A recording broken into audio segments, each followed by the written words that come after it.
చేసిన మీ అందరికీ ప్రభు అయిన యేసుక్రీస్తు నామములో హృదయపూర్వక వందనాలు తెలియజేస్తాను. సంతోషం దేవుని స్తోత్రం చెప్తాం. రెండు చేతులెత్తి హల్లెలూయా.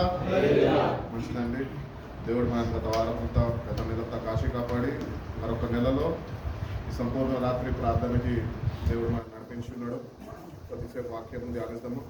2 మెసేజ్లు ఉంటాయి. నేను ఒక మెసేజ్ తీసుకుంటున్నాను. కొద్దిసేపు అయినాక మళ్ళీ బ్రదర్ జాషువా ఉన్నారు, ఆయన సెకండ్ మెసేజ్ తీసుకుంటారు. కాబట్టి ఎంతమంది మనం నిజంగా సంపూర్ణ రాత్రి ప్రార్థనకి సిద్ధపడి వచ్చినాం నాకైతే తెలియదు. కానీ వాక్యంకి వెళ్ళే ముందు ఒక చిన్న ప్రార్థన చేసుకున్నాము. ఒకవేళ సిద్ధపడి రాకుంటే కనుక ప్రభా నన్ను సిద్ధపరచు, నీ వాక్యాన్ని నేను గ్రహించి ఆ ప్రకారమునైనా నేను బలపరచబడి నడుచుకునే కృపను నాకు దయచేయి ప్రభా. గత నెలంతా సంపూర్ణ రాత్రి ప్రార్థనలో నువ్వు నన్ను ఆశీర్వదించి దీవించి మరొక సంపూర్ణ రాత్రి ప్రార్థనలోకి నన్ను నడిపించావు. నువ్వు నాతోని ప్రత్యేక రీతిలో నాతో మాట్లాడబోతుండగా ఆ మాటలు నేను విని ప్రభా, ఆ మాటలనైనా నా హృదయంలో నేను భద్రపరచుకొని ఆ ప్రకారము నడుచుకునే కృపను నాకు దయచేయి ప్రభా. నన్ను బలపరచు ప్రభా అని 2 నిమిషాలు సిద్ధపడి వాక్యంలోకి వెళ్దాం. ప్రతి ఒక్కరు కళ్ళు మూసుకుని సిద్ధపడి పరిశుద్ధుడా, ప్రేమ కలిగిన యేసయ్యా, గొప్ప తండ్రినైనా మమ్మల్ని ఎంతగానో ప్రేమించి ప్రభా గత దినాన్ని ప్రభా మమ్మల్ని అందరినీ కాచి కాపాడి మరొక నూతన దినంలో ప్రభా మీరు మమ్మల్ని జ్ఞాపకం చేసుకొని ప్రభా మీరు మాకు అనుగ్రహించిన విధానం బట్టి మీకు స్తోత్రాలు ప్రభా. ఈ రాత్రికాలం సమయంలో ప్రభా సంపూర్ణ రాత్రి ప్రార్థనలో ప్రభా మేము అందరమునైనా మీ సన్నిధిలోనైనా చేరి ఉన్నాము ప్రభా. మీరు మమ్మల్ని నడిపించుకున్న విధానం బట్టి మీకు స్తోత్రాలు. పరిశుద్ధాత్మ దేవుడిగానైనా మీరు ప్రతి ఒక్కరితోనైనా మీరు మా మధ్యలో ఉండినైనా మమ్మల్ని ఇప్పటి వరకు నడిపించారు ప్రభా. వాక్య ధ్యానంలోకి వెళ్ళబోతుండగా ప్రభా పరిశుద్ధాత్మ దేవుడిగా ప్రభా ఈ జీవపు వాక్కు చేతనైనా మీరు మమ్మల్ని జీవింపజేయండి. ఈ వాక్యము చేతనైనా మేము బలాన్ని పొందుకునే కృపను మాకు దయచేయండి. ఈ వాక్యాన్ని విడిచిపెట్టే వారిగా కాక ప్రభా వాక్యాన్నినైనా మా హృదయంలో మేము భద్రపరచుకొని ప్రభా ఆ ప్రకారమునైనా ఆ వాక్యం యొక్క బలంతోనైనా దాన్ని మేము ముందుకు కొనసాగే కృపను అటు రీతి జీవితాలనైనా మాకు ప్రతి ఒక్కరికి మేము ప్రసాదింపజేయండి. మీరే మాకు తోడుగా ఉండండి. ప్రతి ఒక్క బిడ్డనైనా మీరు జ్ఞాపకం చేసుకోండి. వినగలిగే చెవులు గ్రహించే హృదయమునైనా ప్రతి ఒక్కరికి మీరు దయచేసినైనా ఈ నామానికి మహిమకరంగానైనా మీరే మాతో ప్రత్యేక కోరంలో మీరు మాట్లాడుకుంటున్నాం. ఈ నామానికి మహిమ పొందుతున్నాం. పరిశుద్ధ నామంలో ఈ ప్రార్థన అడిగి వేయించిన పరమ తండ్రి ఆమేన్. మంచిదండి. మనందరము దేవుని బిడ్డలుగానే ఉన్నాం కదా, ప్రతిదినము ప్రార్థన చేస్తున్నాం కదా. మనం ప్రతిదినము చేసుకునే ప్రార్థన ఎట్టి రీతిగా ఉండాలి అంటే బైబిల్ని చదువుకుంటున్న మనము, బైబిల్ని ధ్యానిస్తున్న మనము, మందిరానికి వెళ్తున్నాము, ప్రార్థనలకు వెళ్తున్న మనము. కానీ చాలాసార్లు మనం ప్రార్థన చేస్తున్నప్పుడు మన ప్రార్థనలో ఏముండదు తెలుసా? విశ్వాసం ఉండదు. శక్తి తర్వాత అండి, ఫస్ట్ విశ్వాసంతో ప్రార్థన చేసేవారిగా మనం ఉండాలి అని వాక్యం మనకు తెలియజేస్తుంది. కాబట్టి మనము ఏ ప్రార్థన చేసినప్పటికీ అది పబ్లిక్గా చేయొచ్చు, ప్రైవేట్గా చేసుకోవచ్చు. ఫార్మల్ ప్రార్థనలు ఉంటాయి, ఇన్ఫార్మల్ ప్రార్థనలు కూడా ఉంటాయి. మనకి అనుకూలంగా ఎట్టి రీతిగా మన పరిస్థితుల్ని బట్టి మనం ప్రార్థన చేసుకుంటుంటాం. ఏ పరిస్థితులకుండా మనం వెళ్తున్నప్పటికీ కూడా చేస్తున్న ప్రార్థన అది విశ్వాసంతో కూడిన ప్రార్థనగా మనము చేసేవారు ఉంటాం. దేవుని యందు సంపూర్ణ విశ్వాసము కలిగి మనము జీవించేవారుగా మనం ఉండాలి. ప్రార్థన అనేది ఏంటి? చాలా మంది చెప్పేది ఏంటి? ప్రభుతోనే సంభాషణ. It builds your relationship with God. నీకు ఆయనకి మధ్యన ఉన్న సావాసాన్ని ఈ ప్రార్థన అనేది బలపరుస్తూ ఉంటుంది. కాబట్టి మనము బైబిల్లో ఎంతమంది భక్తులను మనం చూసుకున్నప్పుడు వాళ్ళు ఎక్కువగా ప్రార్థనలో గడుపుతూ ప్రార్థన యొక్క సన్నిధిని అనుభవిస్తూ ఆ ప్రార్థనలో గొప్ప శక్తిని పొందుకొని ఆ శక్తి ద్వారా వాళ్ళ జీవితాల్లో వాళ్ళ పోరాటాల్లో గొప్ప విజయాన్ని వాళ్ళు కళ్ళారా చూసి ఉన్నారు, అనుభవించి ఉన్నారు. కాబట్టి మన జీవితంలో కూడా విశ్వాసంతో ప్రార్థన చేసేవారిగా అట్టి విశ్వాసము ప్రభు దగ్గర నుంచి అడిగి వేడుకునే వారిగా మనం ఉండాలి. ప్రభు దగ్గరకు వస్తున్నాము ఏదో క్యాజువల్గా అందరూ వస్తున్నారు కదా, మనం కూడా వెళ్తున్నాం కదా, ఆదివారం కదా, ఆన్లైన్ ప్రేయర్ కదా, రావాలి కదా, అందరూ ప్రార్థన చేస్తారు, మనం కూడా ఒక ప్రార్థన చేస్తాం. ఏమైంది? కానీ నా ప్రశ్న ఏంటంటే ఇంతమంది ఒక్కరు కానీ ఇద్దరు కానీ ఒక 10 మంది కూడుకుంటున్నప్పుడు 10 మంది ఎంతమంది అయితే కూడుకొని ప్రార్థన చేస్తున్నారో వాళ్ళకన్నా గొప్ప విశ్వాసంతో ప్రార్థన చేసే ఆసక్తి మనలో ఉండాలి. చిన్న ప్రార్థన అయినప్పటికీ అది విశ్వాసంతో చేసేదిగా ఉండాలి. చాలామంది ప్రార్థనలు చేస్తారు, గంట సేపు చేస్తారు, మా ఆవిడని ప్రార్థన చేయమంటే అసలు వదలదన్నమాట. ఒక్కొక్కసారి విసుకొస్తూ ఉంటుంది, ఈమెకు ఎందుకు ఇచ్చినారు మా అమ్మగారి ప్రార్థన. ఎందుకంటే సుదీర్ఘ ప్రార్థనలు, పెద్ద పెద్ద ప్రార్థనలు చేస్తుంటారు. సంయోచితమైన జ్ఞానంతో ప్రార్థన చేయడము మనము నేర్చుకోవాలి. సందర్భాన్ని బట్టి ప్రార్థన. కుటుంబ ప్రార్థనలను కూర్చుంటారు. రాత్రి పూట 12 గంటలకి కూర్చుంటే నువ్వు 12 గంటలకి కూర్చొని ప్రార్థన చేయమని ఇస్తాను, 1:30 వరకు ప్రార్థన చేస్తే ప్రార్థనలో ఏకీభవిస్తారా, నిద్రపోతారా? ప్రాక్టికల్గా మన కుటుంబం కాబట్టి మాట్లాడుతున్నాం. మనకి ఎందుకు ఈ మాటలు తెలియజేస్తున్నా అంటే ఎవరినైనా కించపరచడానికి కాదు, కానీ సంయోచితమైన జ్ఞానముతోని మనం ప్రార్థన చేసేవాళ్ళం. ఈ సంయోచితమైన జ్ఞానము మనకి ఎక్కడి నుంచి వస్తుంది అంటే అది దేవుని దగ్గర నుంచి పరిశుద్ధాత్మ ద్వారా మనకి అనుగ్రహింపబడుతుంది. ఆ విశ్వాసంతో మనము చిన్న ప్రార్థన చేసినప్పటికీ దేవుని దృష్టికి అంగీకారం ఉండి దేవుడు మన ప్రార్థనను ఆలకించి ఆ ప్రార్థనకి కావాల్సిన ప్రతిఫలము దేవుడు మనకి అనుగ్రహిస్తాడు. కాబట్టి మొట్టమొదటిగా మనం ప్రార్థన చేసేటప్పుడు అది ఏ విషయంలో నువ్వు ప్రార్థన చేస్తున్నప్పటికీ నువ్వు విశ్వాసంతో చేస్తున్నావని నిన్ను నువ్వు సరి చూసుకునేవాడిగా నువ్వు ఉండాలి. దేవుని యందు సంపూర్ణ విశ్వాసంతో ప్రార్థన చెయ్యాలి అని దేవుడు కోరుతుంది. దేవుడి బిడ్డలుగా జీవిస్తున్న మనము ఆయన యందు విశ్వాసము, అందుకనే విశ్వాసాన్ని కొనసాగించే క్రీస్తు వైపు చూచుచూ మనం ఉండాలంట. మన ప్రార్థన కూడా ఆయన ఉన్నాడు, ఆయన వింటున్నాడు, నా ప్రార్థన ఆలకిస్తాడు, నా పక్షాన కార్యాలను జరిగిస్తాడు, వ్యాజ్యం ఆడతాడు అని విశ్వాసంతో నువ్వు ప్రార్థన చేయగలిగితే కనుక దేవుడు తప్పక నీ ప్రార్థనని అంగీకరించి ఆలకించి నీ పక్షాల నుండి ఆయన వ్యాజ్యం ఆడతాడు, గొప్ప కార్యాలని జరిగిస్తాడు. చాలాసార్లు మనం ప్రార్థన చేసినప్పుడు ఆ ప్రార్థనకి ప్రతిఫలం ఉండదు. ఎందుకు తెలుసా? అప్పుడు మనం అనుకుంటూ ఉంటాము, అయ్యో నేను సరైన ప్రార్థన చేయలేదేమో, ఇంకా కొద్దిగా ఎక్కువసేపు ప్రభుత్వం గడపలేదేమో, లేకపోతే నేను ఏమైనా తప్పిదాలు చేశానా, ప్రార్థనలో అడగరాను అడిగినానా అని అనుకుంటూ ఉంటాం. అది కాదండి. మనం మొట్టమొదటిగా గుర్తించాల్సింది ఏంటి అంటే చిన్నప్పటి నుంచి చర్చిలో ఎదిగినాము, చర్చిలో ప్రార్థన సావాసంలో మనం ఉన్నాము, ప్రార్థన చేయడం అందరికీ వచ్చు. ప్రార్థన అంటే ఏంటో తెలుసు, అందరూ చేస్తున్నారు కదా అని వినేసి చేయడం కాదు, కానీ నీకు ప్రభుతో ఉంటున్న సావాసం ఎట్టిది అది ప్రార్థన నిరూపిస్తుందండి. నీ ప్రార్థన ఎట్టి రీతిగా ఉండాలంటే నువ్వు ప్రతినిత్యము తండ్రి మీద ఆధారపడేవాడిగా, ఆయన సహాయాన్ని కోరుకునేవాడిగా అట్టి ప్రార్థన, అట్టి విశ్వాసంతో కూడిన ప్రార్థన మనము కలిగి ఉండాలి అని కోరుకుంటున్నాడు దేవుడు. కాబట్టి మన prayers should be offered in faith. యాకోబు రాసిన పత్రికలో అంటాడు కదా 1:6 ఏమంటాడు? జేమ్స్ చాప్టర్ 1:6 అమ్మా, ఏ మాత్రము సందేహింపక విశ్వాసముతోనే అడగవలెను, సందేహించువాడు గాలి చేత రేపబడి ఎగిరిపడే సముద్ర తరంగము పోలి ఉండునంట. కాబట్టి మనం స్థిరమైన విశ్వాసంతో ప్రార్థన చేయడము నేర్చుకోవాలి. ఆత్మీయ ఎదుగుదల అనేది అదే. ఆత్మీయ ఎదుగుదల అంటే స్థిరమైన విశ్వాసం. సముద్రం మీద అలలు వలె మనము చెదిరిపోవద్దు. విశ్వాసంలో స్థిరులై ప్రార్థన చేస్తే నీ ప్రార్థన పునాది మీద కట్టినదై ఉంటుంది.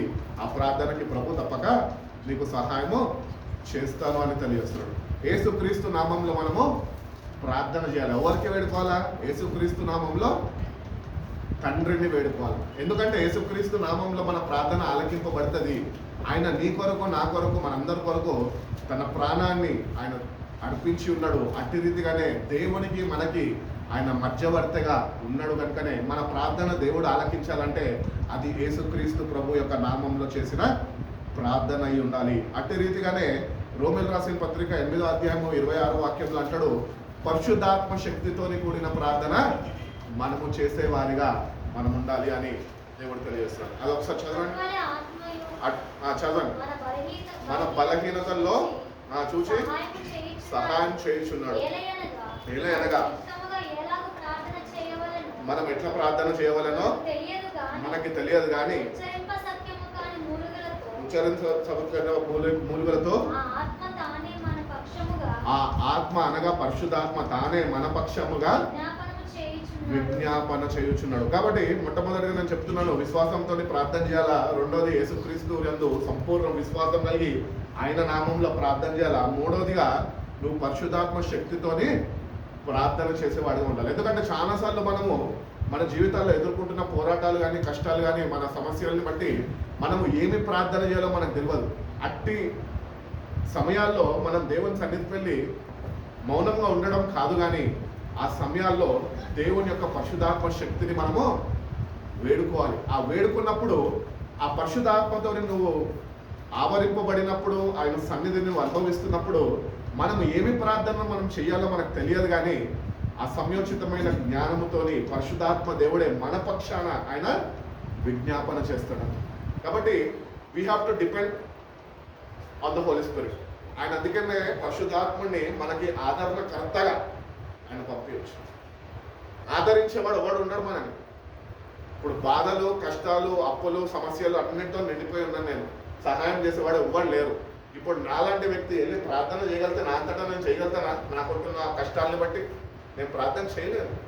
నేను ప్రార్థన చేయాలంటే నేను ఇన్ని కష్టాలు కొని తెచ్చుకున్నప్పటికీ, ఇన్ని కష్టాలు ఎదుర్కొంటున్నప్పటికీ ఇవన్నిటినీ నేను కానీ ప్రార్థనలో తీసుకెళ్ళాలంటే నా అంతటా నేను ప్రార్థన చేసుకోలేను. కానీ నేను ఎప్పుడైతే దేవుడు పంపిన పరిశుద్ధాత్ముడు ఎవరైతే ఉన్నారో ఆదరణకర్త, ఆయనని వేడుకుంటే, ఆయన మీద ఆధారపడగలితే, ఆయన సావాసమును కలిగి ప్రార్థన చేయగలితే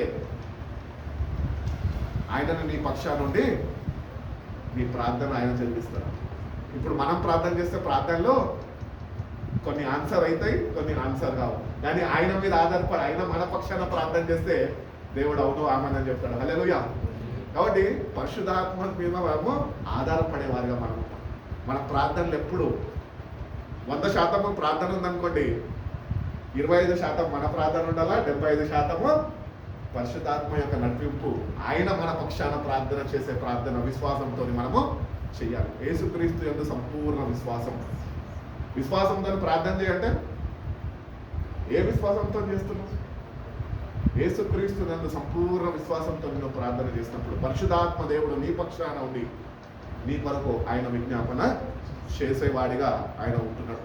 కాబట్టి Christian prayer is the full new testament prayer addressing to God the father. ఈ కొత్త నిబంధన ప్రార్థన మనకి ఏం నేర్పిస్తుందంటే, యేసుక్రీస్తు నామంలో తండ్రిని నువ్వు వేడుకోనేదిగా ఉన్నది అని మనకి స్పష్టంగా తెలియజేస్తున్నది. కాబట్టి మనము ఇష్టానుసారంగా మనం ప్రార్థన చేయడానికి దేవుడు మనకు ప్రార్థనలు ఇవ్వలేదు. కానీ దేవుని యందు సంపూర్ణ విశ్వాసం, ఆయన పంపిన కుమారుని యందు సంపూర్ణ విశ్వాసము కలిగి నువ్వు ప్రార్థన చేస్తే, పరిశుద్ధాత్మ యొక్క సావాసంతో నువ్వు ప్రార్థన చేసినప్పుడు నీ ప్రతి ఒక్క ప్రార్థనకి దేవుడు జవాబు అనుగ్రహిస్తాడు. చాలాసార్లు మనం ప్రార్థన చేసి వేచి ఉంటాం దేవుడు ఎందుకు కార్యాలు జరుగుతలేదు. దేవుడికి ఒక్కటిసార్లు అడుగుతూ ఉంటాం, ఏమనంటే ఎందుకు ప్రభువా ఇంతకాలం ఆలస్యము చేస్తున్నావు అని అడుగుతాం.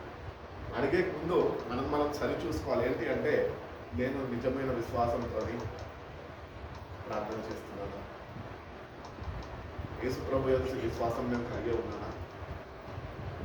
మూడోదిగా ఆయన పంపిన ఒక పరిశుద్ధాత్మ మీద నేను ఆధారపడే వ్యక్తిగా నేను ఉంటున్నాను. మనం నిజంగా దేవుని మీద పరిశుద్ధాత్మ మీద ఆధారపడే వ్యక్తులుగా ఉంటే కనుక మన పక్షాన ఆయన ఉండి మన ప్రార్థనలకి జవాబులు ఆయన ద్వారా మనకి మన జీవితాల్లో అనుగ్రహింపబడతాయి. గొప్ప కార్యాలు మనము చూడగలుగుతాము అని దేవుడు తెలియజేస్తున్నాడు. కాబట్టి we should have the involving of the Holy Spirit within us. మనలో పరిశుద్ధాత్మ దేవుని యొక్క కుమ్మరింపు ప్రార్థన చేస్తున్నప్పుడు ఉండాలి. అందుకనే మనం ప్రార్థన చేస్తున్నప్పుడు సిద్ధపడి ప్రభువుని అడగాలి. ప్రభువా, నువ్వు పంపిన పరిశుద్ధాత్మ దేవుని యొక్క కుమ్మరింపు నేను ప్రార్థన చేస్తుండగా నా ప్రార్థనలో సహాయం నాకు అనుగ్రహించు, నా పక్షాన ఆయన ప్రార్థన నాకు కావాలి అని మనం ఎప్పుడైతే విశ్వాసంతో అడుగుతామో దేవుడు తప్పక మన జీవితాల్లో ఆ పరిశుద్ధాత్మ దేవుని యొక్క కుమ్మరింపు, ఆ అనుభవంలోనికి, ఆ ప్రార్థన జీవితంలోనికి దేవుడు నడిపిస్తాడు. మనది చేసేది ప్రార్థన జీవితం ఏదో నామకార్థ ప్రార్థన జీవితం అండి. కానీ నిజమైన పరిశుద్ధాత్మ కుమ్మరింపుతో ప్రార్థన జీవితం మనకి దేవుడు ఇవ్వాలి. అట్టి ఆత్మ అభిషేకంతో నిన్ను నింపాలి. అట్టి విశ్వాసము నువ్వు కలిగి జీవించాలి. క్రీస్తు అనే బండ మీద నువ్వు స్థిరపడిన వ్యక్తిగా నువ్వు ఉండాలి. ఎందుకు స్థిరపడాలి అంటే, స్థిరపడిన వ్యక్తిగా మనం ఎందుకు ఉండాలి అంటే, క్రీస్తు రక్తము చేత మనము కొనబడ్డము. ఆయన మనం సంపాదించుకున్నాడు, ఆయన మనని విలువ పెట్టి కొన్నాడు అని వాక్యం చెప్తుంది. అందుకనే దేవుడి సంపూర్ణ విశ్వాసం నువ్వు కలిగి ప్రార్థన చేయాలంటే నీ అంతటా నీ భక్తితోనే నువ్వు చేయలేవు. కానీ దేవుడు పంపిన పరిశుద్ధాత్మ దేవుని యొక్క సహాయం ద్వారానే నువ్వు అట్టి ప్రార్థనలలోనికి నువ్వు నడిపింపబడగలుగుతావు. అట్టి రీతిగానే నడిపింపబడినప్పుడు ఆ ఆత్మ కుమ్మరింపు అనేది నువ్వు వ్యక్తిగతముగా అనుభవించాలి. ప్రార్థన చేస్తున్నప్పుడు you should feel the presence of God. Holy Spirit presence నీ మీదకి కుమ్మరింపబడుతున్నట్టు ఆ అనుభవం నువ్వు పొందుకోవాలి. అనుభవంలోనికి వెళ్ళాలి. నడిపించమని దేవుడిని అడిగినప్పుడు దేవుడు నిన్ను నడిపిస్తాడు. ఒక ట్యాప్ ఇప్పితే నీళ్ళు పడినప్పుడు మనకు తెలుస్తుంది కదా, ఎక్కువ పడుతుంటే ట్యాప్ తగ్గించుకుంటాం, తక్కువ పడుతుంటే ఎక్కువ చేసుకుంటాం.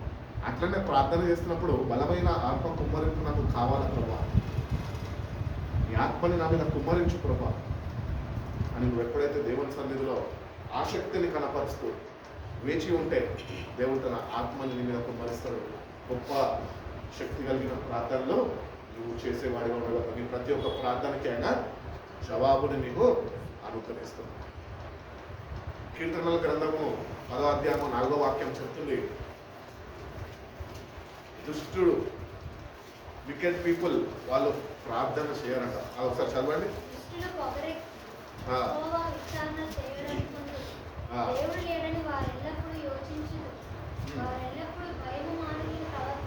చాలండి. The wicked have no desire to pray. వాళ్ళు ప్రభు సన్నిధిని వెతకరంట.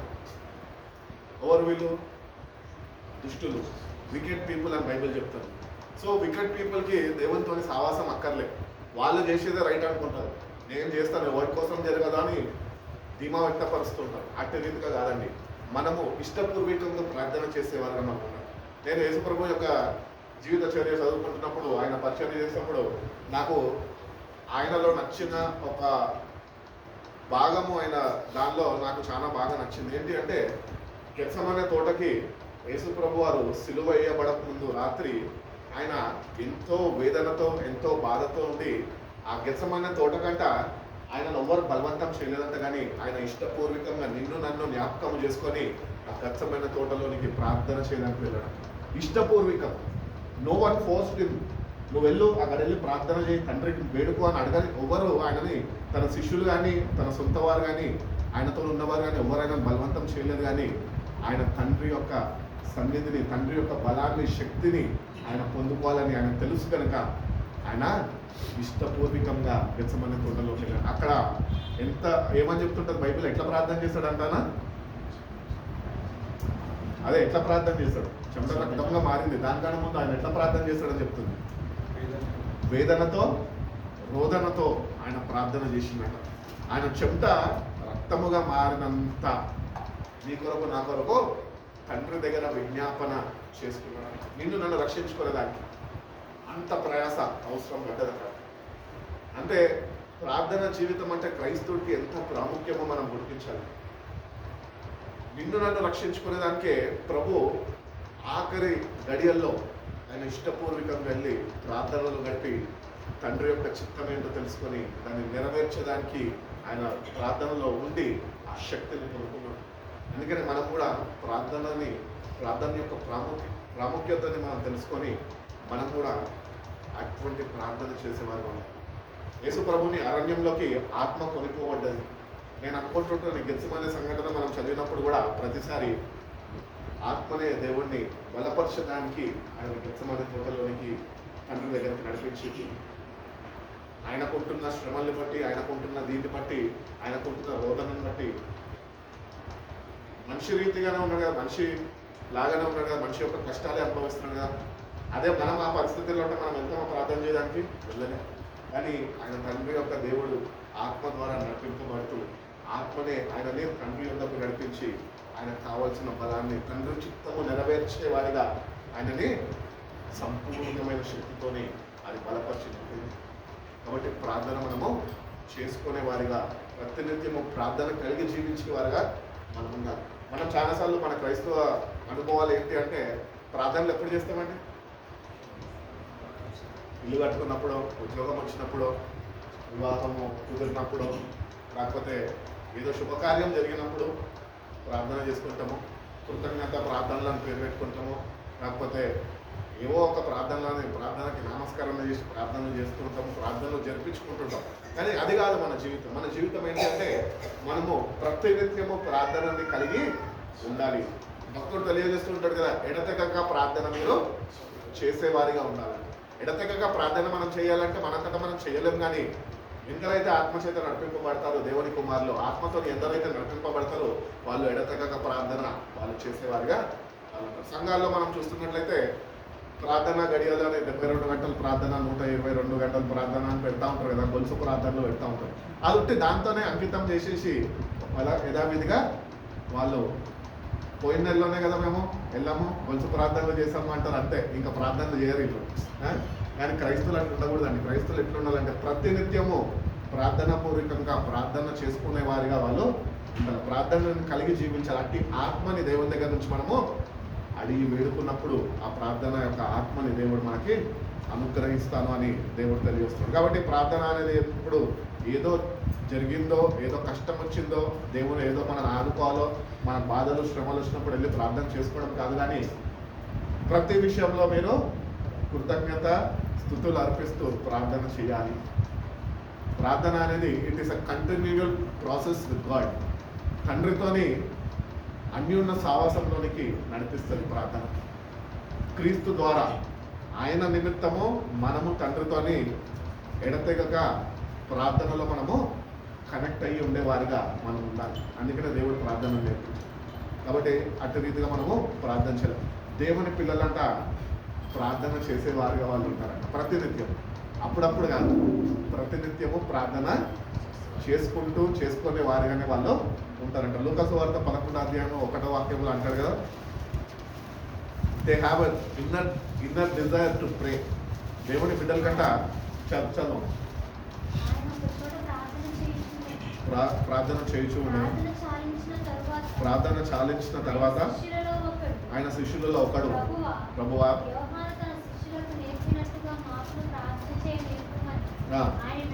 చాలండి. ఈరోజు మనం ఒకటి గుర్తించాలి. ఏంటి అంటే ప్రభు దగ్గరికి వెళ్ళి మనం ప్రార్థనలు చేయడం కాదు, కానీ ప్రభు యొక్క ప్రార్థనని తెలుసుకున్న మనము ప్రభు ప్రార్థన అందరం చేస్తాం కదా. పరలోకమందు ఉన్న మా తండ్రి ఆ ప్రార్థన అందరం చేస్తాం కదా. మనం ప్రతిసారి రోజు చేయకపోయినా అలవాట, సంఘంలో వచ్చిన ప్రతిసారి కొన్ని సంఘాల్లో పాటిస్తారు కాబట్టి మనం చెప్పాలి, చేస్తాం, ఏదో నామకార్థంగా చేసుకుంటూ ఉంటాం. అట్టి రీతిగా కాదండి. అక్కడ శిష్యులు దేవుని ఆయన ప్రార్థన ముగించుకున్న తర్వాత ఆయనను అడిగారంటే ఏమనంటే, ప్రభువా నువ్వు మాకు ప్రార్థన చేయడము నేర్పించు. మనము ప్రభుని అడిగి ప్రార్థన ఏంటో నేర్చుకోవాలంట. ఎందుకు ప్రభు దగ్గర నేర్చుకోవాలి ప్రార్థన అంటే, సంయోచితమైన ప్రార్థనలు ఆయన నేర్పించేవాడే ఉన్నాడు. మన పరిస్థితులకి ఎటువంటి ప్రార్థన కావాలా, ఏ ప్రార్థనని పరిస్థితుల నుంచి నిన్ను గట్టు ఎక్కిస్తుందో అట్టి ప్రార్థన నీకు ఆయన నేర్పిస్తాడు. ఆయనంతటా ఆయన నేర్పించడు, కానీ తన వాక్యంలో నుంచి తన పరిశుద్ధాత్మ సహాయం ద్వారా ఆయన నీకు నాకు ఆయన ప్రార్థన నేర్పిస్తాడు. కాబట్టి దేవుని శిష్యులు అనగా దేవుని పిల్లలంట ఎప్పుడు ప్రభుని అడిగి మనం ఎదుర్కొంటున్న ఈ లోకంలో ఉంటున్న ఈ యాత్రలో ఎదుర్కొంటున్న మన శ్రమలు కానీ కష్టాలు కానీ ఏవైతే ఉంటాయో అవన్నిటిని జయించడానికి ఒక కొత్త ప్రార్థన ప్రభు దగ్గర నుంచి మనము నేర్చుకునే వారిగా మనం ఉండాలి. పాత ప్రార్థనలు చేస్తే జయం ఉండదండి. పాతగా పాటలు పాడుతూ ఉంటాయి. అందుకనే హోసన్న మినిస్టర్ నూతన గీతమునే పాడేదా, నూతనముగా ఉండాలండి. ప్రతిదినము నీ ప్రార్థన నూతన పరచబడుతూ ఉండాలా, నూతన విజయములోనికి నువ్వు అడుగు పెడుతూ ఉండాలా, గొప్ప కార్యాలు నీ జీవితంలో నువ్వు దేవుని దగ్గర నుంచి పొందుకొని అనుభవిస్తూ ఉండాలా. ప్రతినిత్యము నూతనమైన దినములాగా మన ప్రార్థన జీవితం కూడా నూతన పరచబడుతూ ఉండాలి. ప్రతిదినము ప్రభు దగ్గరికి వెళ్ళి ఏదో ప్రార్థన చేసేసుకోవాలి కాబట్టి చేసుకుంటాం, అది కాదు ప్రార్థన. ప్రభు దగ్గర అడిగి నేర్చుకోవాలి. ప్రభా ఈ దినానికి సరిపోయిన ప్రార్థన నాకు దయచేయి, ఈ దినానికి కావలసిన ప్రార్థన శక్తితో నువ్వు నన్ను నింపు, అటు ప్రార్థనను నాకు నేర్పించు అని మన ప్రభుని అడిగినప్పుడు ప్రభు తప్పక నువ్వు అది 10 నిమిషాల్లో చేసుకోవచ్చు, లేకపోతే ఒక గంట సేపు అన్నా చేయొచ్చు, కానీ ప్రభు నీకు నేర్పిస్తాను నువ్వు అడిగినప్పుడు. అటు ప్రార్థన నీ నోటన ఆయన ఉంచుతావు. ఆ ప్రార్థనలో శక్తి దాగి ఉంటుంది. నీ విశ్వాసాన్ని నువ్వు కలిగి నువ్వు జీవించినప్పుడు ఆ ప్రార్థనలో ఉన్న ప్రతిఫలం నీకు అనుగ్రహింపబడుతుంది. అందుకని దేవుని బిడ్డలుగా దేవుని శిష్యులుగా వాళ్ళు స్పష్టంగా దేవుడిని సూటిగా అడుగుతున్నారు. యోహాను తన శిష్యులకు ఎట్లయితే ప్రార్థన నేర్పించాడో మీరు మాకు ప్రార్థన నేర్పించారు. మనం కూడా ప్రభుని అడిగి ప్రతిదినము ప్రార్థన నేర్చుకోవాలి. ప్రార్థనలో ఎదిగేవారిగా బలమైన ప్రార్థనలు, విశ్వాసంతో కూడిన ప్రార్థన, పరిశుద్ధాత్మతో నింపబడిన ప్రార్థనలు మనము చేసేవారిగా మనం ఉండాలి. మన ప్రభు ఎవరంటే ఆయనకు ఒక పేరు పెట్టిన ఈ వాక్యాన్ని నేను ధ్యానిస్తున్నప్పుడు ప్రార్థన నేర్పించేవాడు. హల్లెలూయా. ప్రార్థన నేర్పిస్తాడు, అడిగిన వారికి నేర్పిస్తాడు. టీచర్ కూడా డౌట్ ఉంటేనే పిల్లలకి నేర్పిస్తుంది కదా. డౌట్ లేకుండా అందరితో 60 మంది వచ్చారు లెక్కలు చెప్పినాక 60 మంది టీచర్ చెప్పిందే రైట్ అని చెప్పి వెళ్ళిపోయారు అనుకో, నేర్చుకోగలుగుతారా వాళ్ళు? విని వెళ్ళిపోతే నేర్చుకోగలుగుతారా? కానీ ఒక డౌట్ అనేది క్రియేట్ అయినప్పుడు వెళ్ళి మనం టీచర్ని అడిగినప్పుడు ఆయన స్పష్టంగా పక్కన కూర్చొని నేర్పిస్తాడు. అది ఇంకెప్పటికీ మనము మర్చిపో. ముసలోళ్ళు అయిపోయినప్పటికీ కూడా, వృద్ధాపంలో వెళ్ళిపోయినప్పుడు, ముత్తాతలు అయిపోయినప్పటికీ కూడా బ్రతికి ఉంటే కనుక అది మర్చిపోము. మా టీచర్ ఇట్లా నేర్పించిందిరా కాబట్టి నేను గట్టెక్కానురా, పాస్ అయ్యానురా అని మనం గుర్తుపెట్టుకోండి. అట్టి రీతిగానే మనం ప్రభు దగ్గరికి వెళ్ళి నువ్వు నేర్పించు ప్రభు, విశ్వాసంతో నువ్వు ఆయన దగ్గరికి వెళ్ళగలిగితే కనుక దేవుడు తప్పక నీకు ప్రార్థన నేర్పిస్తాడు. నువ్వు ఉంటున్న పరిస్థితులకుండా ఎటువంటి ప్రార్థన నీకు కావాలో, ఎటువంటి జయము నీకు అనుగ్రహించాలో ఆయన నీకు నేర్పిస్తాడు. బ్రదర్ ఫ్యాన్ సరిపోకపోతే ఎంత ఫ్యాన్ వేసుకోండి. కాబట్టి ప్రార్థన మనం దేవుని బిడ్డలుగా ఉంటున్నాం కనుక ప్రార్థన మనము అడిగి నేర్చుకోవాలా అని దేవుడు తెలియజేస్తున్నాడు. ప్రార్థన అంటే ఇంకొకటి ఏంటి అంటే, ఈరోజు ఎందుకో ప్రార్థన గురించి నేను మాట్లాడాలని వేరే మెసేజ్ ప్రిపేర్ అయ్యి, క్రీస్తు యొక్క రక్తము శ్రమల దినంలో ఉన్నాము, క్రీస్తు యొక్క రక్తము 7 పాయింట్లతోని మెసేజ్ క్రియేట్ చేసుకొని సిద్ధపడి ఉన్నాను. కానీ ప్రార్థన, సంపూర్ణ రాత్రి ప్రార్థనలో ప్రార్థన అంటే ఏంటో మనం ప్రాముఖ్యత తెలుసుకోవాలా. ఆ ప్రార్థనలో మనం బలపరచబడాలా, అట్టి ప్రార్థనలు చేసేవారుగా ఉండాలి, అట్టి ప్రార్థనలో మనము స్థిరపడేవారిగా మనం ఉండాలి. ప్రార్థన అంటే ప్రభు సన్నిధిలో ఏంటో ఇంకా ఎక్కువగా తెలుసుకొని అట్టి ప్రార్థనలు చేసేవారుగా ఉండాలి అని ఈ ప్రార్థన అంశంని తీసుకున్నాం. ప్రార్థన అంటే ఒకటి ఏంటి అంటే, మన హృదయాన్ని ప్రభు యొక్క పాదాల దగ్గర కుమ్మరించుట అనేది ప్రార్థన. ఇశ్రాయేల్ ప్రజలని మోషే తన నాయకత్వంగా నడిపిస్తున్నప్పుడు దేవుని యొక్క సహాయం కొరకు దేవుని సన్నిధికి వెళ్ళి, ప్రభువా నేను ప్రజలని ఎట్టి రీతిగా నడిపించాలి అని తన హృదయాన్ని అక్కడ కుమ్మరించినప్పుడు దేవుని యొక్క సహాయాన్ని పొందుతున్నాడు. కాబట్టి ప్రార్థన అంటే ఏదో నోటితో చేయడం కాదు, కానీ నిజంగా ప్రార్థన చేస్తున్న మనము మన హృదయాన్ని ఆయన సన్నిధిలో, ఆయన పాదాల యొద్ద కుమ్మరించగలుగుతున్నామా? నువ్వు నిజంగా కుమ్మరించే ప్రార్థన అయ్యి ఉంటే, నీ హృదయాన్ని నిజంగా నువ్వు దేవుని పాదాల దగ్గర కుమ్మరించే ప్రార్థన అయ్యి ఉంటే కనుక దేవుని యొక్క సహాయము మోషేకి ఎట్టి రీతిగా అయితే తోడుగా ఉండేనో నీకు కూడా తోడుగా ఉండి గొప్ప విషయంలోనికి నిన్ను నడిపిస్తాను. కాబట్టి ప్రార్థన చేసుకుంటున్నప్పుడు మనం ఒకటి గుర్తించాలా, ఒకటి గమనించాలి. ఏంటంటే నా హృదయాన్ని నేను కుమ్మరించగలుగుతున్నాను. ఒకళ్ళు కుమ్మరించకపోతే ఒకటి గుర్తించాలి. ఏంటి తెలుసా? హృదయం కఠిన పడిపోయింది. నీ అంతటా నువ్వే ప్రార్థన చేస్తున్నావు. దేవుని యొక్క సహాయము, పరిశుద్ధాత్మ మీద ఆధారపడము ఇవన్నీ లేవు. కాబట్టి ప్రతిసారి ప్రార్థన చేస్తున్నప్పుడు పోరొకటి ఒక హార్ట్ గాడ్, దేవుని సన్నిధిలో నీ హృదయాన్ని కుమ్మరించు. నువ్వు ఎప్పుడైతే నీ హృదయాన్ని ఆయన సన్నిధిలో కుమ్మరిస్తావో, తన బిడ్డలు అవసరతతో వచ్చినప్పుడు తండ్రి ఏమన్నా చూసి మోదం ఉంటాడా? ఉండలేడు.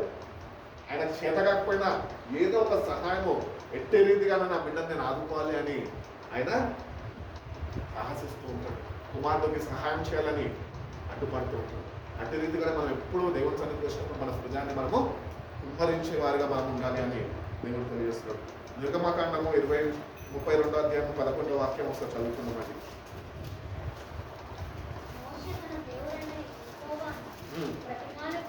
బ్రతిమలాడుకొని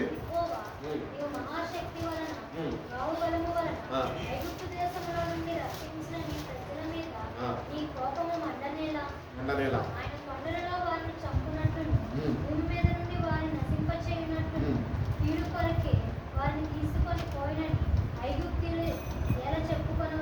చాలండి. మొదటి వాక్యం ఒకసారి చదవండి. 11ది. మోషే బ్రతిమలాడుకున్నట ప్రార్థన. బ్రతిమలాడుకున్నాడు. మనం కూడా ప్రభుని బ్రతిమలాడుకోవాలి. ప్రార్థన అనగానే మనం ఏం చేస్తాం? చాలాసార్లు ప్రభా నీ సన్నిధిలో వచ్చిన నీ కష్టాలు ఉన్నాయా, ఈ కష్టాలన్నీ సన్నిధిలో నేను చెప్తున్నాను, నాకు సహాయం చేయి అని చెప్పేసి ప్రార్థన ముగించుకుంటూ వెళ్ళిపోతాం. అది ప్రార్థన కాదు. దేవుణ్ణి అగౌరవపరచడం. దేవుణ్ణి గౌరవించే వారిగా మనం ఉండాలంటే ప్రభు యొక్క సహాయం మనము వేడుకునేవారు, బ్రతిమలాడుకోవాలండి. ఇప్పుడు తండ్రి దగ్గరికి వెళ్ళి డాడీ నాకు ఇది కావాలి అంటే డాడీ అంటాడు వద్దులా బాబు అది అంటాడు. కానీ కొడుకు వెళ్ళి లేదు డాడీ నాకు కావాలి డాడీ అని బ్రతిమలాడుకుంటే డాడీ ఏం చేస్తాడు? కొంతకాలము వాడిని భరిస్తూ వాడిని ఇది చూసి ఇంకొక రోజు వాడికి ఆయన ఇచ్చిస్తాడు. వీడికి ఇస్తేనే వీడు నిమ్మల పడతారు బాబు అని చెప్పి ఇస్తాడు. అట్టి రీతిగానే మనము దేవుని దగ్గర బ్రతిమలాడుకునే వాడిగా మనం ఉన్నాం. ఎందుకంటే మనం మరొకరిని మనం నోరి అడుగుతలేదు, లేకపోతే ఇతరుల దగ్గర చేయి చాపుతలేదు, కానీ మన పరలోక తండ్రి దగ్గరికి వెళ్ళి ఆయన సహాయాన్ని వేడుకుంటున్నాం కనుక పుట్టి సహాయాన్ని వేడుకోవడం కాదు, కానీ ఆయన బ్రతిమలాడడము నేర్చుకోవాలి. ఆయన బ్రతిమలాడాలంటే ఆయన దృష్టికి మనము అంగీకారంగా ఉన్నామా లేదా అని మనము సరి చూసుకునే వారిగా మనం బ్రతిమలాడుకోవాలి. నువ్వు కరెక్ట్గా ఉంటేనే కదా నువ్వు బ్రతిమలాడుకుంటే నీ తండ్రి నీకు ఇస్తాడు. నువ్వు కరెక్ట్గా లేకపోతే నువ్వు ఎంత బ్రతిమలాడినా ఆయన నీకు అనుగ్రహించు. అందుకని మనము ప్రార్థన అనగా దేవుడిని బ్రతిమలాడడం, దేవుని దగ్గర ఒక సమస్యను తీసుకుపోయినప్పుడు ఆ సమస్య యొక్క పరిష్కారము నాకు కావాలి ప్రభు అని ఆయన ప్రార్థన చేయడం కాదు, కానీ ఆ పరిష్కారం కొరకు మనం ఆయనని బ్రతిమలాడుకోవాలను నేర్చుకోవాలి. బ్రతిమలాడుకునే వారుగా మనం ఉండాలి అని దేవుడు తెలియజేస్తున్నాడు. అదేవిధంగా మనం మొదటి సమయాల్లో 1:15 ఒకసారి చూద్దాం.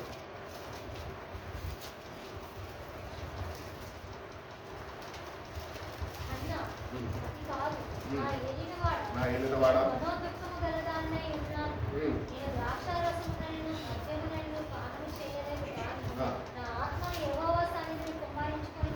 చాలా అండి. ఇక్కడ చూడు చక్కటి అన్న ప్రార్థన. అన్న ఏం చేసిందంట, ఆమె ద్రాక్షరసము కానీ మద్యము కానీ ఆమె తీసుకోనక ఆమె ఏం చెప్తుంది, నా హృదయాన్ని నేను యెహోవా సన్నిధిలో కుమ్మరించింది. ఇప్పుడు కుమ్మరించాలి అంటే మనం ఎంటీ చేసేసుకోవాలి దేవుని సన్నిధిలో. నేను ఒకటే నమ్ముతాను, ఏంటి తెలుసా, ఎప్పుడైతే మనని మనము ఎంటీ చేసేసుకుంటామో అప్పుడే దేవుడు మనకు ఫుల్ చేయగలుగుతాం. మనం ఎంటీ చేసుకోకుండా కొద్ది భాగం ఏదైనా మన లోపల దాచుకున్నాం అనుకో, ఇంకా కొద్ది భాగం ఖాళీ ఉంది ప్రభావ ఇది నింపు అంటే ఆయన నింపలేడు. అందుకని మనము మన హృదయాన్ని కుమ్మరించే వారిగా దేవుని బ్రతిమలాడుకోవాలి. ప్రభా నువ్వు చేయి, నువ్వు తప్ప నాకు చేసేవాడు ఎవ్వరూ లేరు, ఇవ్వని సహాయం నాకు వద్దు, మనుషుల యొక్క సహాయం వ్యర్థము ప్రభా, ఈ సహాయం కొరకు నేను వేచి ఉన్నాను, నా హృదయాన్ని సన్నిధిలో కుమ్మరిస్తున్నాను, నా పట్ల నువ్వు కార్యం జరిగించి నా మీద నువ్వు నిందని నువ్వు కొట్టివేయి ప్రభా అని ఆమె ఎప్పుడైతే తన హృదయాన్ని కుమ్మరించిందో, ప్రభు సన్నిధిలో బ్రతిమలాడుకుందో, విశ్వాసంతో ప్రార్థన చేయగలిగిందో, ఆత్మచేత అట్టి ప్రార్థనలో నడిపింపబడ్డదో, గొప్ప కార్యాన్ని దేవుడు తన జీవితంలో చేసి. కాబట్టి మనం కూడా మన హృదయాన్ని కుమ్మరించడము దేవుని సన్నిధిలో వేసుకుంటాం. బాధలు వచ్చినప్పుడు, కష్టాలు వచ్చినప్పుడు దేవుని సన్నిధికి వచ్చి ఆరాధన సమయంలో లేకపోతే ఏడుకుంటూ కూర్చోవడం కాదని, ప్రతినిత్యము కన్నీళ్ళు అనేవి క్రైస్తవుడికి కృతజ్ఞత కన్నీళ్ళు ప్రతినిత్యము ఉండాలి. కృతజ్ఞత బాగుంటుంది. ప్రభు మనకు ఎంత చేశాడు. ఈరోజు మనం ఈ స్థితిలో ఉన్నామంటే కేవలం అయిన వల్లనే. ఈరోజు మనకి ఒక అమ్మా నాన్న, ఒక ఇల్లు, ఒక నివాస స్థలం ఉంది అంటే, మనకి లోకంలో ఒక గుర్తింపు ఉంది, నీ జీవితంలో ఆధార్ కార్డు ఉంది అంటే అది కేవలం ప్రభు వల్లనే. ఇవన్నీ మనం కలిగి ఉన్నాం కదా, మరి ఇంకెంత కృతజ్ఞతతో మన హృదయమైన సన్నిధిలో కుమ్మరించేవారు ఉంటారు.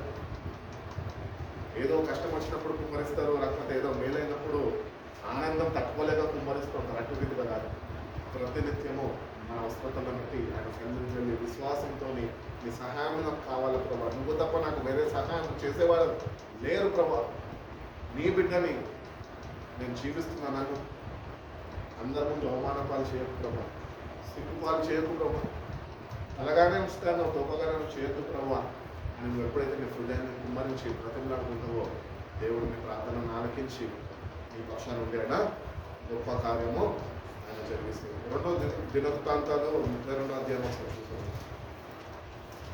32వ అధ్యాయము 20వ వాక్యం. 2 Chronicles చాప్టర్.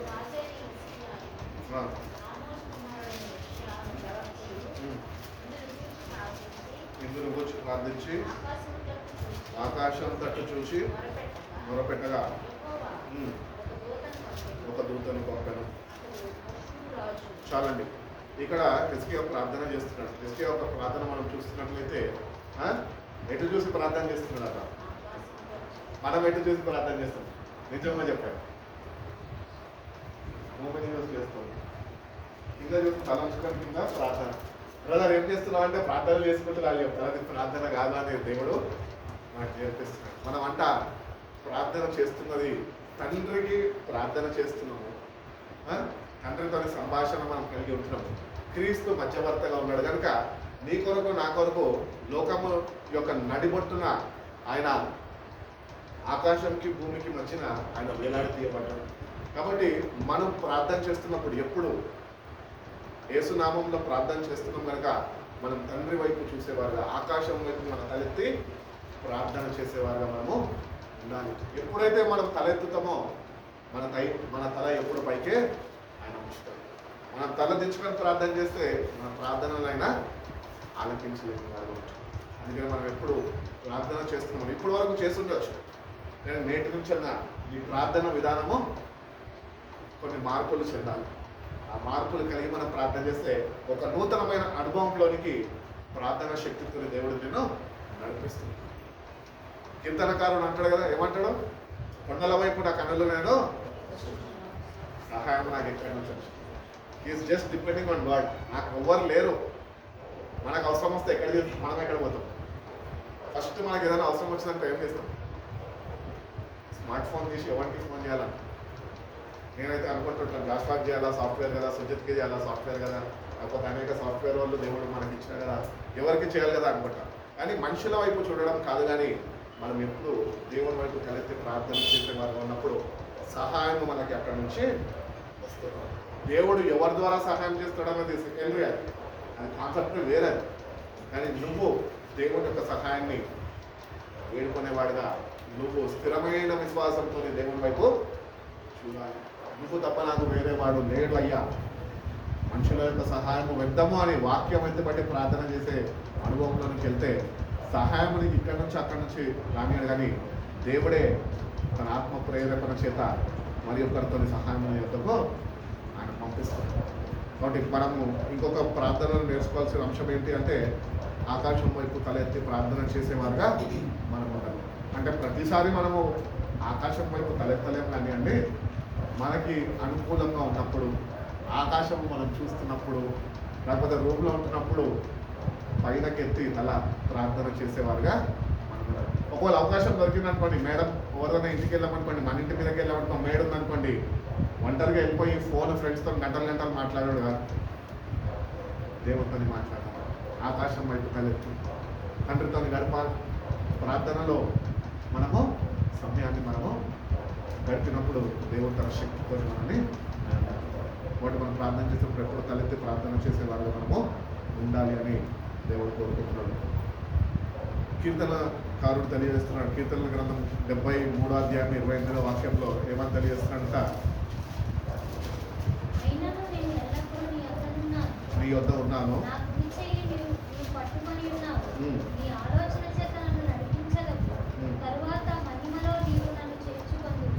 ఇక్కడ ఈ వచనం ఏం నేర్పిస్తుందంటే, ఎల్లప్పుడూ నేను నీ వద్ద ఉన్నాను అనగా ఈ వాక్యం మనకి ఏం నేర్పిస్తుందంటే మోకరించి ప్రార్థన చేయడం నేర్పిస్తున్నాను. ఇప్పుడు దేవుని దగ్గరకు వచ్చినప్పుడు మనం ఏం చేస్తాం? కాబట్టి ఎల్లప్పుడూ we have to learn how to kneel down and pray in the presence of God. దేవుని సన్నిధిలో మోకరించి ప్రార్థన చేసేవారుగా మనం ఉన్నాం.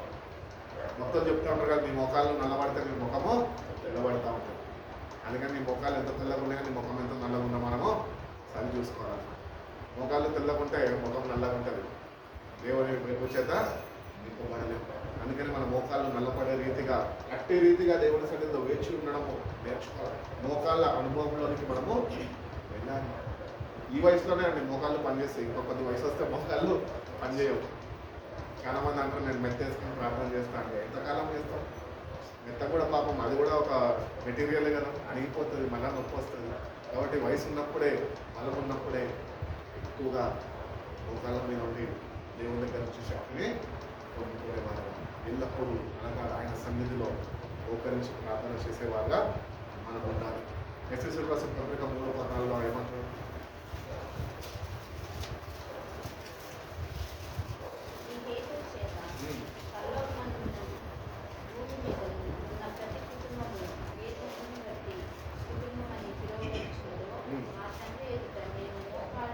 నేను మోకాళ్ళని శక్తి కలిగి ఆయన ఆత్మ వలన బలపరచునట్లుగాను క్రీస్తు మీ హృదయములలో విశ్వాసంతో నివసించినట్లుగాను ఆ, నీకు దయచేయవలనని మీరు దేవుని సంపూర్ణత యందు గురులగునట్లుగా ప్రేమయందు వేరుపారి స్థిరపడి సమస్త పరిశుద్ధతలో కూడా దాని వెడల్పు పొడుగు లోతు ఎంతో గ్రహించుటకును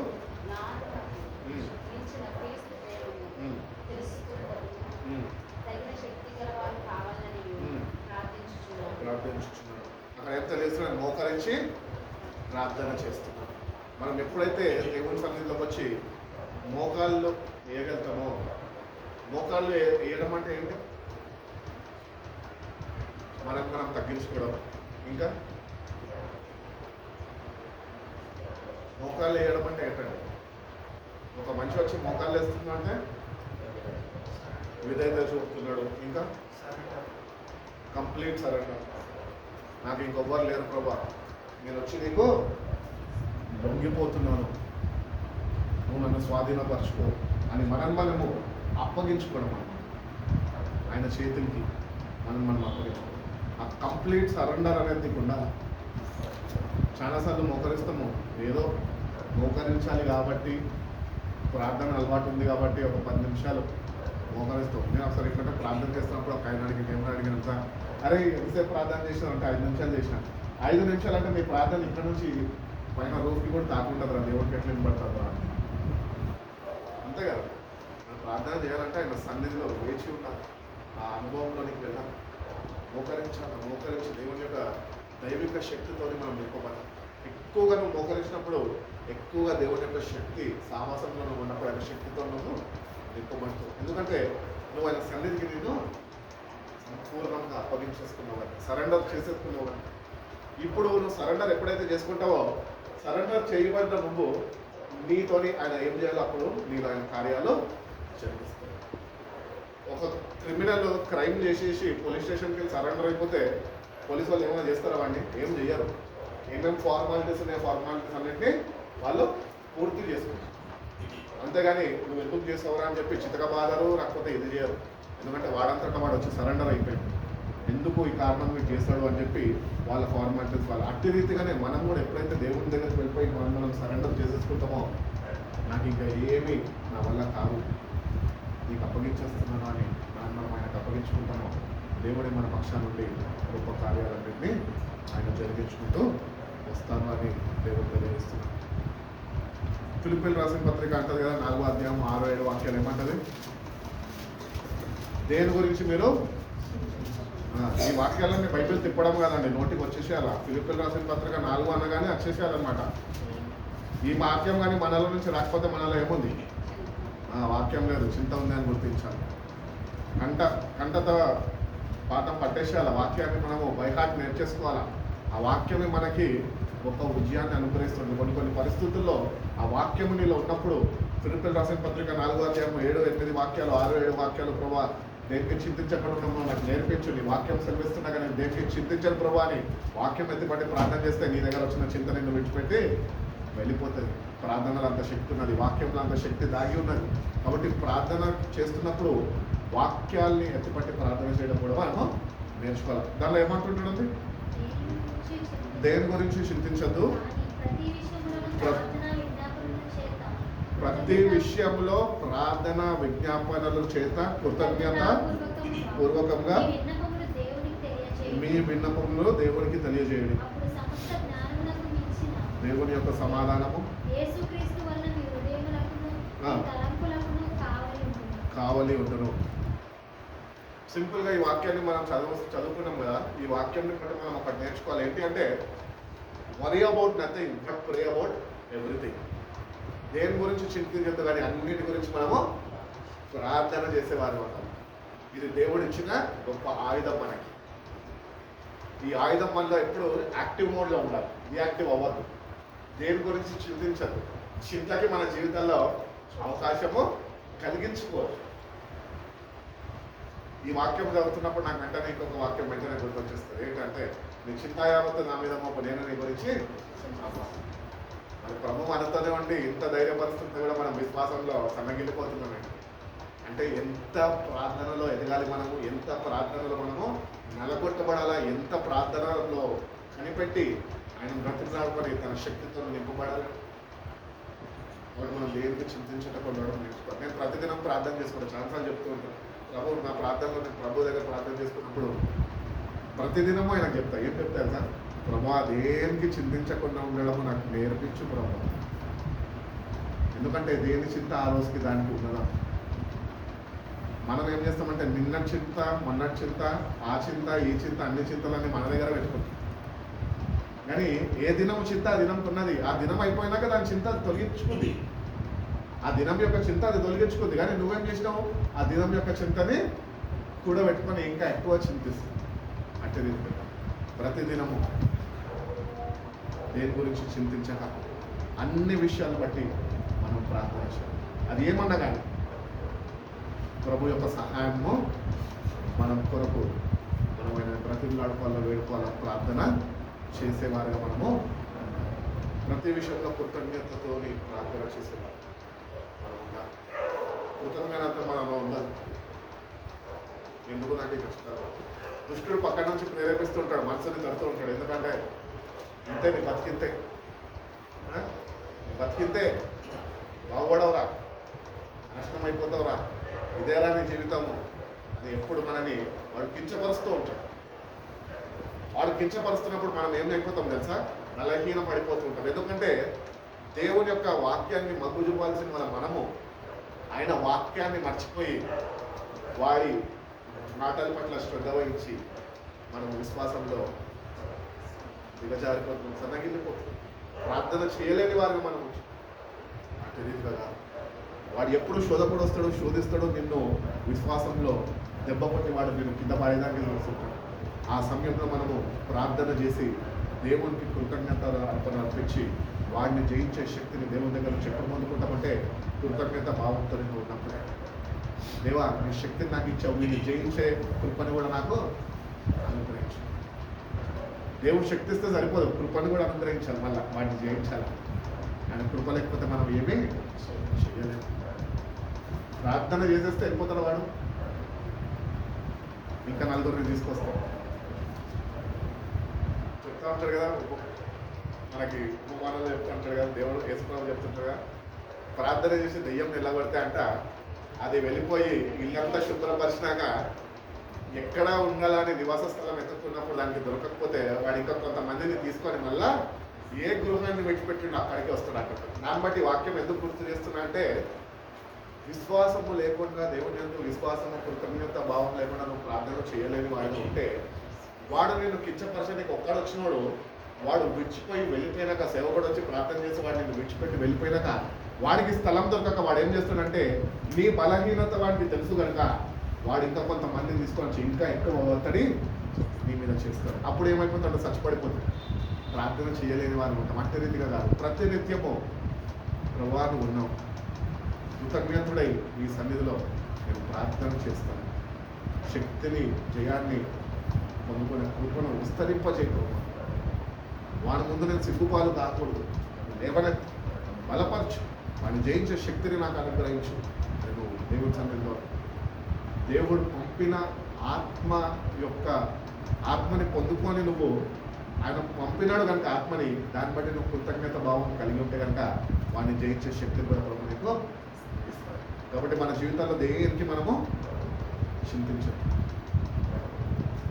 బైబిల్ చెప్తూ ఉంటుంది కదా, నువ్వు చింతించింది ఒక మూలనైనా పెంచుకోగలుగుతావా, తగ్గించుకోగలుగుతావు, ఏమి చేయలేము. అందుకని మనం దేని గురించి దేవుని బిడ్డలు దేని గురించి చింతించాలి. వాళ్ళ చింతయావంత ప్రభుకి అప్పగించేస్తారు.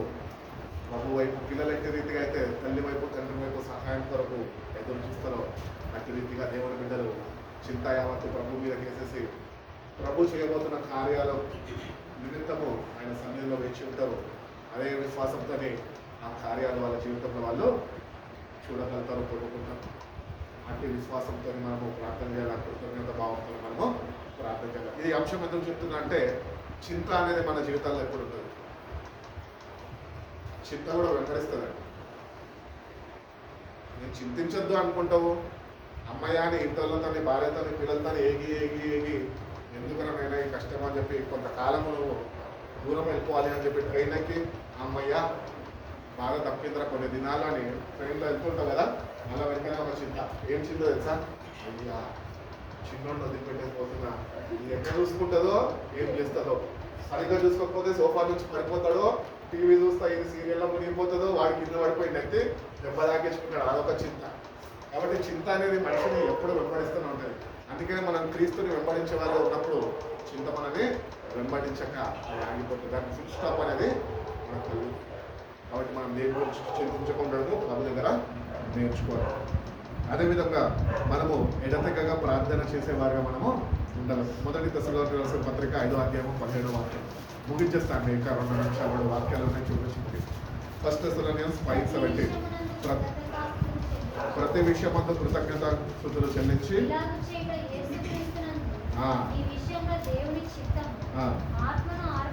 ఆత్మని ఆర్పకుడి. చాలండి. కాబట్టి ప్రతి విషయంలోనూ కృతజ్ఞతాస్తుతులు మీరు చెల్లించేవారుగా మీరు ఉండాలి.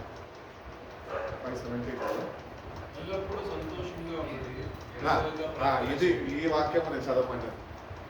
ఎల్లప్పుడూ సంతోషంగా ఉండండి, ఎడతెగక ప్రార్థన. ప్రతి విషయంలో కృతజ్ఞతాస్తుతులు చెల్లించడము క్రీస్తునందు దేవుని యొక్క చిత్తమై. కాబట్టి we should be joyful always. Nehemiah గ్రంథంలో నెహమ్యా అంటాడు కదా, 9వ అధ్యాయము 10వ వాక్యంలో అంటాడు, the joy of the Lord is my strength. We should be always joyful. దేవుని బిడ్డలు ఎప్పుడు ఆనందంతోనే వాళ్ళు ఉంటారు. దేని గురించి చింతించారు, ఎడతెగక ప్రార్థనలో వాళ్ళు గడుపుతారు. కాబట్టి ఆనందాన్ని ప్రతినిత్యం వాళ్ళు కలిగి జీవిస్తారు. ఇప్పుడు మనలో ఆనందం ఎప్పుడు ఉండదు. చాలా మందికి మన వాళ్ళకి ఆనందం అంటే ఎక్కడంటే గుడారాల్లో పండగ పోతేనే ఆనందం. పోవద్దని తప్పేం నేను అనను, కానీ ఒక థ్రిల్లింగ్ ఎక్స్పీరియన్స్ అన్నమాట. ఇప్పుడు నేను కూడా చాలా మంది ఇక్కడ నాకు 2013-14 నుంచి తెలుగు పాటలు హోసానా మినిస్ట్రీస్ అంటే ఎస్ఎన్ గారు మాకు తెలుసు. కానీ తర్వాత మినిస్ట్రీస్ డెవలప్ అయ్యి ఇట్లా గుడారాల పండుగ ఉంది, చాలా బాగుంటుంది అని మన పిల్లలు సహోదరులు మనకు తెలియజేసినప్పుడు నేను కూడా ఎంతో ఆరాటపడ్డాను, వెళ్ళాలి చూడాలి అని. నిజంగా ఆ సన్నిధికి వెళ్తే అదొక ప్రత్యేకమైన అనుభవం. అన్ని లక్షల మందిలో దేవుని యొక్క సన్నిధిని అనుభవించడం అంటే అది దేవుని యొక్క ఏర్పాటు, సంకల్పం. అది చూడాలి. అక్కడికి వెళ్ళినప్పుడు ఆనందం ఉండడం కాదు. నువ్వు పురుషులో ఉన్నా గుడారాల పండగకి పోదానికి నీ దగ్గర డబ్బులు లేకపోయినా నువ్వు ప్రభులో ఎల్లప్పుడూ ఆనందించేవాడుగానే. నిజమైన ఆనందం అది ఎప్పుడు అంటే నిజమైన రక్షణ మనము పొందుకున్నప్పుడు, రక్షణ ఆనందముతో దేవుడు నిన్ను అభిషేకిస్తాడు. అప్పుడు ప్రతినిత్యము నువ్వు సంతోషంగా ఉండాలి. కష్టాలు అందరికీ ఉన్నాయి, ఎవరికి అందరికీ కష్టాలు ఉన్నాయి. మరి ఆ కష్టాల్లో కూడా కొంతమంది ఒక చిరునవ్వుతోని వాళ్ళ కష్టాలను మర్చిపోయి ఇతరుల కష్టాలు కూడా వాళ్ళు మర్చిపోయే రీతిగా వాళ్ళు అంత ఆనందంగా ఉంటారు. ఎట్లా సాధ్యం అది? ప్రభు దగ్గర నుంచి పొందుకున్న ఆనందం అట్టి రీతిగానే ఉంటుందండి. మన బాధల్ని మనం మర్చిపోతాము, ఇతరుల బాధల్ని మర్చిపోయే వారిగా మనము సంతోషాన్ని వ్యక్తపరుస్తాం. ప్రభు నాలో ఉంచిన ఈ ఆనందము ఇతరులు కూడా గుర్తించేవారుగా మనము ఉండాలి. ప్రతి విషయంలో మనం ప్రార్థన పూర్వకంగా ప్రతి దినాల్లో ఆనందంగా ఎడతెగక ప్రార్థనలో గడిపేవారుగా మనం ఉండాలి అని దేవుడు కోరుకుంటున్నాం. కాబట్టి మన జీవితాల్లో ఎప్పుడు ప్రార్థన పూర్వకంగా ప్రార్థన చేస్తున్నప్పుడు ప్రార్థన ఇట్టి రీతిగా చేసేవారుగా మనము ఉండాలి. ఆ ప్రార్థనలో దేవుని యొక్క సహవాసము, దేవుని యొక్క శక్తి, పరిశుద్ధాత్మ యొక్క నడిపింపు, పరిశుద్ధాత్మ యొక్క కుమ్మరింపు, సంయోచితమైన జ్ఞానము అన్ని నీకు అనుగ్రహించబడి అన్ని దేవుని సన్నిధిలో వేచి కొనుక్కోవాలి. వ్యక్తిగత ప్రార్థన జీవితము వ్యక్తిగతం వచ్చి అందరినీ మర్చిపో. నేను ఒక మాట చెప్పాలంటే నీ కుటుంబం ఉందనే మర్చిపోను. ఎందుకంటే అది ఉంది అని గుర్తించినంత కాలంలో సరిగ్గా ప్రార్థన చేయగలరు నువ్వు నీ దేవుడు. అందుకనే ప్రభు కూడా ఏకాంత ప్రార్థన నేర్పించాలి. ఏకాంతంలో మనల్ని ఆయనతో కలిపి ప్రతి ఒక్క దేవుడు అనుగ్రహిస్తున్న ఆశీర్వాదాన్ని మనము పొందుకునే వారి ఆత్మీయ ఆశీర్వాదాలతోనే మనం తృప్తిపరచబడాలి. ఈ అర్త్లీ బ్లెస్సింగ్స్ దేవుడు ఇస్తాడు. నువ్వు ఆత్మీయ ఎదుగుదల ఉంటే నీకు అర్త్లీ బ్లెస్సింగ్స్ అనేవి ఆటోమేటిక్గా వస్తాయి. కానీ మనం ఒకటే గుర్తించాల, ఆర్మీ గ్రోయింగ్ స్పిరిచువల్లీ, ఆత్మీయ ఎదుగుదల నాకు ఉన్నదా? ఒకవేళ లేకపోతే కనుక దాని పట్ల శ్రద్ధ వహించి బలపడ, ఆత్మీయ ఎదుగుదల కావాలి కదా, మన ఆత్మతో బలపరచుకోవాలి, స్థిరపరచుకోవాలి. ప్రతినిత్యము వ్యక్తిరీతిగా ఆనందంలోనే జీవించాలని నేర్పించు. ప్రతినిత్యము ఆనందించాలి అని ఎందుకు చెప్తున్నానంటే రేపటి దినం మనది కాదు, రేపటి దినం మనది. కానీ మనం అదే పొరపాటు చేస్తుంటాం. రేపటి గురించి, ఇంకా వచ్చే సంవత్సరం గురించి, ఇవన్నీ గురించి ముందుగానే ఆలోచించుకొని ముందుగానే దేవుడు ఇస్తున్న రక్షణ ఆనందాన్ని అనుభవించలేని వారిగా మనం ప్రతినిధిగా మనము ఉండడానికి వీల్లేదు అని దేవుడు తెలియజేస్తుంది. రోమిల్ రాసిన పత్రిక, రోమిల్ రాసిన పత్రిక 11వ అధ్యాయం 33వ వాక్యం నుంచి 36వ వాక్యం.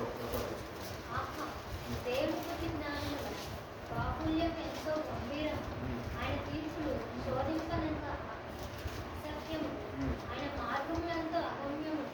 ప్రభు మనసును ఎరిగిన వాడెవడు? ఆయనకు ఆలోచన చెప్పిన వాడెవడు? ముందుగా ఆయనకి ఇచ్చి ప్రతిఫలము పొందగలవాడెవడు? ఆయన మూలము, ఆయన ద్వారాను, ఆయన నిమిత్తము సమస్తము కలిగి ఉన్నది యుగముల వరకు ఆయన మహిమ కలుగును గాక. ఆమేన్. ఇక్కడ మనం చూస్తున్నాం, God is good and ask us to trust in him. దేవుడు మంచివాడు. ఆయన మనకి ఏం తెలియజేస్తున్నాడు అంటే నీ సంపూర్ణ విశ్వాసం ఉన్నాయని నువ్వు కలిగి ఉండు. మనం తెలుసుకోగలుగుతాం దేవుడు ఎట్లుండడం. O the depth of the riches of the wisdom and the knowledge of God, how unsearchable his judgements and his paths beyond tracing out. Who has known the mind of the Lord, or who has been his counselor? Who has ever given to God that God should repay him back? మనకు దేవునికి ఏదో ఇచ్చినాం అనుకుంటున్నాం, కానీ ఏమి ఇచ్చినాం ఆయన దగ్గర చేరుకుంటున్నాం. మనం ఆయనకి ఏమి ఇచ్చినా కూడా ఆయన రుణము తీర్చలేము. కాబట్టి మనం ఏమి ఎక్కర్లేదు, కానీ మన హృదయాన్ని ఆయనకి ఇస్తే చాలా. మన హృదయం ఆయన కోరుకుంటాం. మన హృదయంలో ఆయన నివసించే దేవుడిగా ఆయన కోరుకుంటాం. అందుకని ఆకాశాల పక్షులను చూడు, వాటికి విత్తవు కాదు, అది కాదు, ఇంకొక వాక్యం. పక్షులకు ఇవి ఉన్నాయి, నక్కలకు బొలియలు ఉన్నాయి, కానీ దేవుని కుమారుడు తల దాచుకున్నదానికి స్థలం లేదు. కాబట్టి ఆయన గురించి మనం తెలుసుకోవాలంటే మన హృదయంలో ఆయనకి స్థానము మనం ఇచ్చేవారుగా, మన హృదయంలో ఆయన స్థానం కోరుకుంటున్నాం. మన హృదయంలో దేవునికి స్థానము ఇవ్వాలి. మొట్టమొదటి ప్రాముఖ్యత దేవునికి ఇచ్చి తర్వాత ఆయనను శోధించి చూడాలి. ఫస్ట్ ప్రయారిటీ గాడ్స్ ప్రయారిటీ, తర్వాత నెక్స్ట్ అన్ని పేరెంట్స్ కానీ, హస్బెండ్ అండ్ వైఫ్ కానీ, చిల్డ్రన్ కానీ అన్నీ తర్వాత. మన జీవితాల్లో ఫస్ట్గా దేవునికి ప్రాధాన్యత ఇచ్చేవారుగా ఉంటే దేవుడు తన జ్ఞానంతో దాన్ని ఆయన వెతుకుతామని దేవుడు తెలుస్తుంది. యోహాను రాసిన మొదటి పత్రిక 5వ అధ్యాయము 14-15 వాక్యాలు.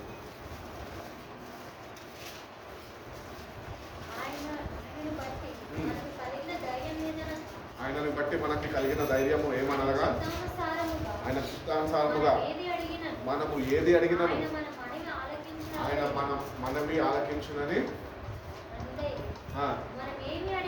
ఏది అడిగినను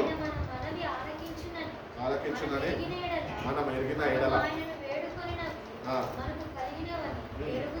ఎరుగుదుము. చాలండి.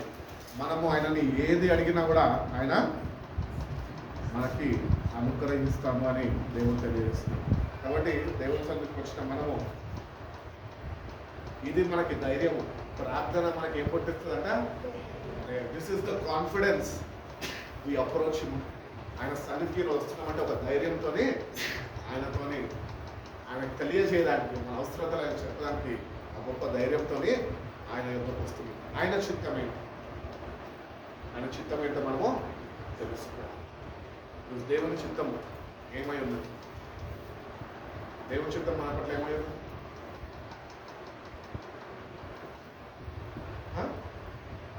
దేవుని చిత్తము మన పట్ల ఏమై ఉన్నది?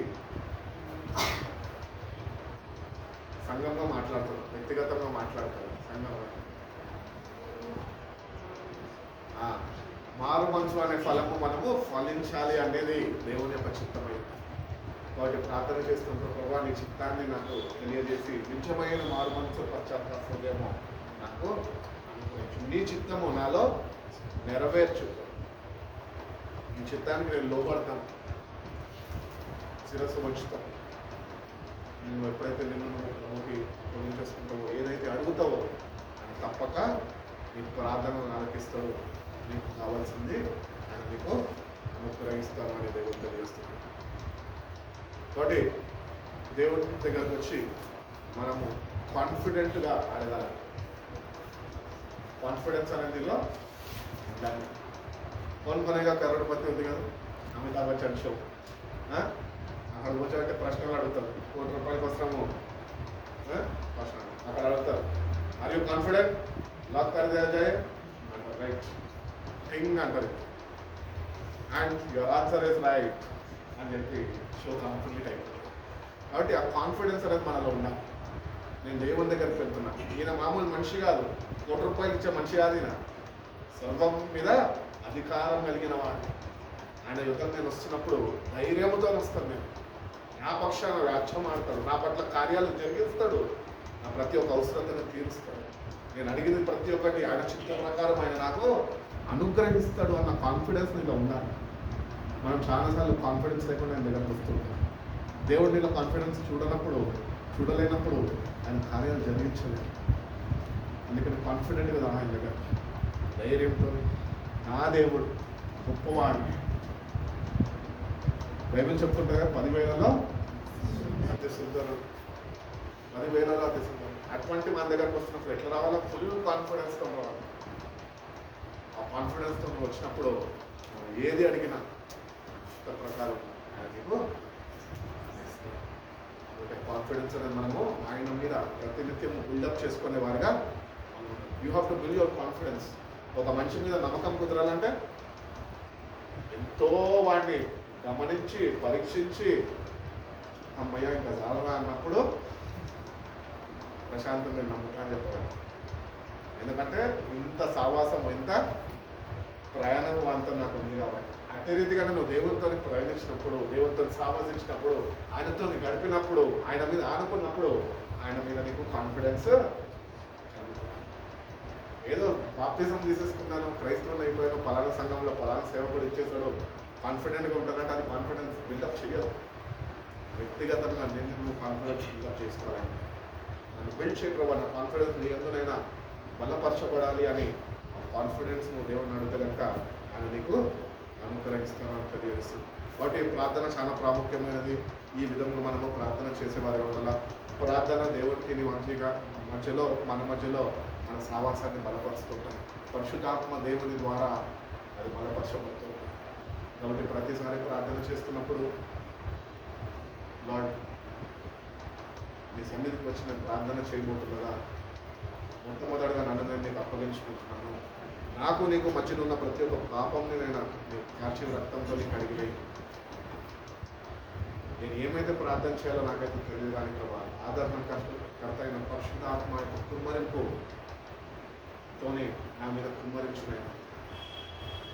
ఆయన ప్రారంభించి ఆయన కుమ్మరింపబడినాక ఆయన స్తుతించి తర్వాత ధైర్యంగా నువ్వు ప్రార్థన చేయగలితే, కృతజ్ఞత భావంతో ప్రార్థన చేయగలితే, విశ్వాసంతో నువ్వు ప్రార్థన చేయగలితే నీ ప్రతి ఒక్క ప్రార్థనకి దేవుడు జవాబిస్తాడు. నీ పక్షాన గొప్ప కార్యాలు ఆయన తెలిస్తాడు. దేవుడు అట్టి రీతిగా మన ప్రార్థనా జీవితాన్ని కట్టి గొప్ప ప్రార్థనలు చేసే, విశ్వాసపు తోని కూడిన ప్రార్థనలు చేసే అటు ప్రార్థన ఆత్మను దేవుడు మనందరికీ అనుగ్రహించి బలపరిచి నడిపించుకున్నాక అనుభూసుకున్న ప్రార్థన చేసుకుంటున్నాం.